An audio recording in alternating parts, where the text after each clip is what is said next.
Today, Molly asks, what does bounce rate really mean when it comes to blog content? So we should probably clarify what bounce rate is, period. A bounce is when somebody comes into your website, lands on a page, and then leaves. They literally, boink, bounce in and out. From a technical perspective, and this is where it gets messy, a tool, for example, like Google Analytics, counts something as a bounce if a user comes in, does nothing, goes to one page, does nothing, and leaves. The does nothing part is really critical because if the user does something that fires an event of some kind, then it's no longer a bounce because they did something. They didn't just come to the page and then leave. So, for example, if you have scroll depth tracking turned on where you have people tracking come up to the page and then how far down the page do they scroll, every time somebody scrolls a little further, it's firing an event, 10% of the page, 20% of the page, 30% of the page, and so on and so forth. The challenge with all of these UI measurement tools, because they're really important, they're really good, and you should absolutely have them turned on, is that they fire events. And once an event is fired, that's no longer a bounce, right? So at that point, it stops being a bounce. So you may turn on something like scroll depth tracking and then see your bounce rate goes from 80% down to 2%. Because again, those events are firing now when a user interacts with your website. So what does it mean in general? It means that the user came in, did something, and then left. And that's all we know from a bounce, just by itself. We don't know whether the user found what they were looking for or they didn't. We don't know if they were happy or sad. We don't know anything about this user other than in, single piece of content, out. Now, you may combine this with something like time on page, for example. If your bounce rate is high and your time on page is 2 seconds, right, and there's 1,000 words on the page, then you start to know, okay, this page didn't really satisfy the user, right? Because it should have taken them at least 3 minutes to read that much text, right? If not longer. And if it's 2 seconds, they didn't read anything. And so a high bounce rate combined with a metric like time on page is more indicative of the user experience. Now, when it comes to different types of content on your website, that's where bounce rate starts to get interesting and useful, right?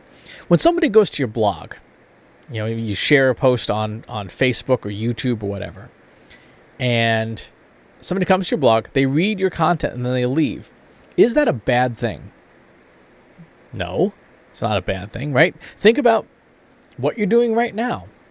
You're watching this video, you're reading the text for this post. I've put it up on my website.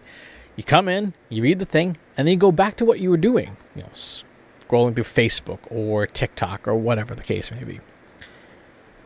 That's not bad. I'm not mad that you came in, got what you wanted, and left. And so a bounce rate on something like informational content isn't necessarily a bad thing.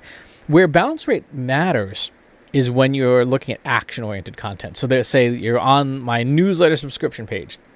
You come in, you see the form, and you don't fill it out, and you leave. That's bad. Because you didn't do what the intended action was, which was subscribe to the newsletter.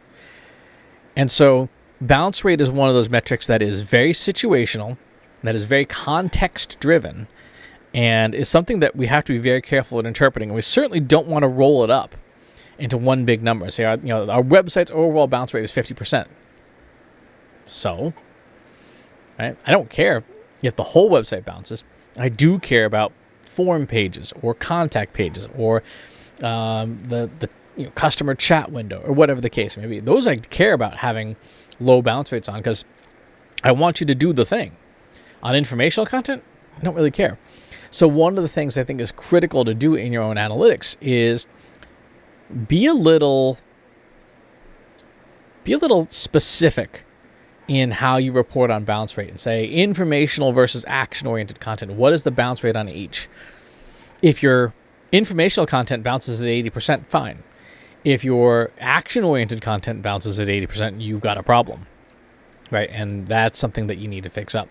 You could even take it a step further if you know there are specific kinds of actions you want people to take.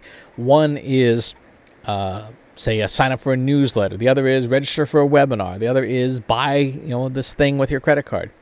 You should absolutely be comparing the bounce rates of those different types of action-oriented content to see which has the highest bounce rate, and be looking to trying to reduce it on the most critical pages, the pages that generate the most revenue for you. So that's what bounce rate really means when it comes to blog content or any other kind of content. It is a measure of whether somebody came in, did the thing, and left. And by itself, it is not very informative. When you combine it with additional metrics like time on page, or the context of the page, or the importance of the page, that's when bounce rate starts to be helpful. So really good question.